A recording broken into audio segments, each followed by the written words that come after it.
تونێلی چیای بەنی هەریرە یەکێک لەو نۆ تونێلەی لە درێژەی ڕێگای هامڵتۆن لە ساڵی 2012 دەست کراوە بە جێبەجێکردنی ئەو پرۆژەیە. بەهۆی قەیرانی دارایی تا ئێستا تەنها 2 تونێل تەواو کراوە و خراپی ڕێگاکانیش گرفتی بۆ هاوڵاتیان دروست کردووە. خەرکەکە زۆر سوودی لێبینی هەر لە عاجۆمەرانەوە هەتا سۆران و غەلیفان و بالیسان و ماوەکەشی زۆر کەمالە عنی لە لێرەدا دەچێت تون بەو تونێلێدا 3 کیلۆمەترن و ئەگەر بچەزینێت 27 کیلۆمەترە یان بچەسبیلک 35 کیلۆمەتر. ئەمە هیواداری حکومەت هاوکاری بکە ئەو شەریکە تەواوی کا و خەرک سوودی لێ ببینی. ئەم یەکێکمەوە کەسانەکە چەند سارە 5 سارە بەبێ نان و ئاوی لێرە حەڕەسم حکومەت پارەی نەناردی پارە بدرێتە حەڕەسەکانیان ئەوانی دیکە. ئەم بەخۆ شخصی خۆم حکومەت دەفتەر دۆلارێک زیاتر قەرداری منە و مەجبورم هیچیشی دیکەم پێ ناکرێت لە بەو شەریکەی حەڕەسم مەجبورم لێرە بم ئیشە ئێرە بکەم نەتوانم هیچی شەشی دی بکەم پارەکەش نادەن.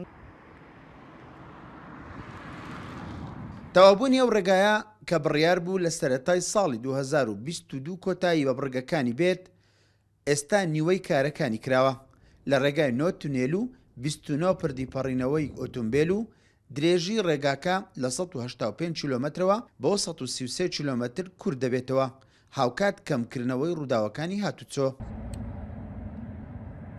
بە دووسایتکردنیان لە هەولێرەوە تاوەکو حاجی ئۆمەران بڕیار بوو و لەم چوارچێوەیەش کۆمەڵێک تونێل دەکەوتنە زمنی ئەم پرۆژەیە. تونێلی بەنی هەریریش لە بواری جێبەجێکردندا و بەڵام بەهۆی دروستبوونی قەیرانی دارایی و هاتنە پێشی ڕوبەڕووبوونەوە لەگەڵ تیرۆریستانی داعش وای کردکەوە ئەم پرۆژانە بوەستن و لەگەڵ دروستبوونی قەیرانی داراییش دابینکردنی بودجەی پێویستیش بۆ ئەم پرۆژانە وەستا.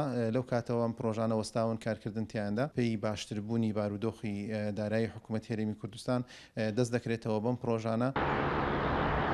ڕێگای گشتی هامڵتۆن لە هەولێر دەست پێ دەکات تا بە خانی ڕۆژهەڵاتی کوردستان دەبەستێتەوە.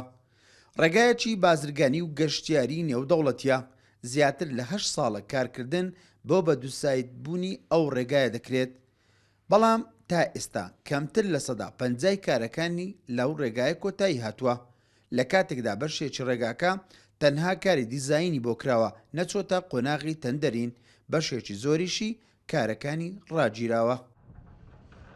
تونێلی بەنی هەریر درێژکراوەی ڕێگای هامڵتۆنە 10 ساڵ لەمەوبەر دەست کرا بە جێبەجێکردنی ئەو پرۆژەیە بەهۆی قەیرانی دارایی پرۆژەکە تا ئێستا بە تەواو نەکراوی ماوەتەوە.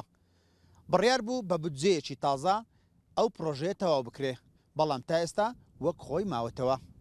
ئیسماعیل عوسمان، کورسات نیوز، ناحیەی هەریر لە سنووری قەزای شەقڵاوە.